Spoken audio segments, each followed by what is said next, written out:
someone who has dual citizenship in both Canada and the United States, I have my fair share on both influences of the Canadian culture and American culture, especially when it comes to television.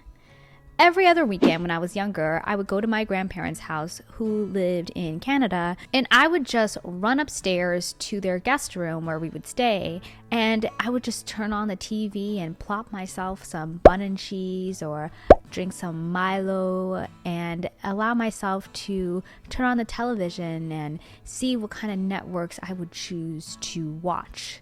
Now, there were 4 networks that I would choose from: YTV, Treehouse, Teletoon, and the Family Channel.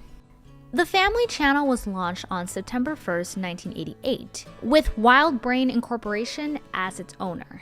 YTV was also launched the same day in the same year, but with Chorus Entertainment as its owner. Teletoon was launched on September 8th, 1997, with Treehouse following suit 2 months later on the 1st of November, all owned under Chorus Entertainment. Now, each channel served its purpose for their targeted audience. Treehouse TV was designed specifically for preschoolers, becoming Canada's first full-day preschool-oriented TV channel. I remember watching this channel a lot as a youngster, just being able to catch my favorite shows that I wouldn't typically watch from across the border. Shows like Tupi and Binu, Timothy Goes to School, Dragon, The Big Comfy Couch. I loved The Big Comfy Couch. Watching Toy Castle, which was one of my favorites that I used to watch late at night. YTV became the go-to for Canadian kids and tweens. It was like the Nickelodeon for Canadians, where you can watch a whole bunch of quirky, zany shows.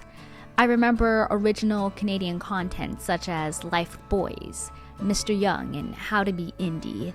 And they would even have other shows such as iCarly, SpongeBob SquarePants, and Drake and Josh airing as well. If YTV was Nickelodeon, then Teletoon was like Cartoon Network. Teletoon and Teletoon offered a bilingual service under a single license. It is only one of 2 Canadian specialty services to do so. A global leader in animation, their content ranges from children to teens to adults, with popular Canadian cartoons such as 16, Total Drama Island, Johnny Test, Braceface, and so much more. This was the cool channel, and I remember being upset because I didn't live in Canada. I didn't necessarily know the channel names by heart. Every time I would go to my grandparents' house, I would only know my local ones that I officially lived in, not necessarily in Canada, and so it would be a pain to travel with the remote and just see where this specific channel was. The Family Channel is sort of like the Disney Channel.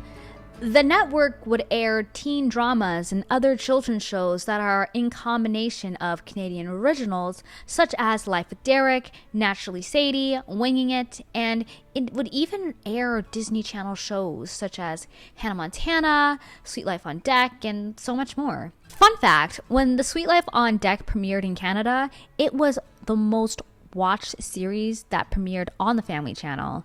And I can attest, I probably watched that show more so in Canada than I did in the US. The thing about this network is that I wouldn't really necessarily make it a habit to watch the Family Channel, only because that if I was in Canada, I would just strictly watch things that were in Canada, because some shows that would air in Canada wouldn't necessarily air in the United States. And if I wanted to watch something from the States, I would just basically go home and watch it from the States.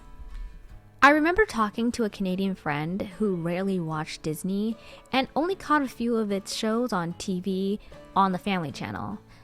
That made me realize how content consumption differs depending on where you live. You know, some kids grow up with the mix of Disney and then some with local programming. Canadian channels offer kids both international content and stories from their own culture. How to Be Indie, for example, showcased the experience of being an Indian Canadian. Naturally Sadie included local references like a high school named after a Canadian Prime Minister. And just looking at the homes on Life with Derek, you can tell that it just looks Canadian. It doesn't even look like the typical American houses. Up until 2015, the Family Channel would air their original series alongside with Disney Channel content. But it wasn't until after their licensing agreement where they were able to break away from the Family Channel and create their own network for the Disney Channel, Disney XD, and so forth. Since then, the Family Channel has acquired other programming from other sources. As of 2013, Family Channel is available in approximately 6 million households in Canada. On February 21st, 2023, Corus announced that Teletoon would be rebranded as Cartoon Network. As of 2013, the channel is available in over 7.3 million households in Canada. As of 2011, Treehouse has been available to over 7.5 million homes across Canada.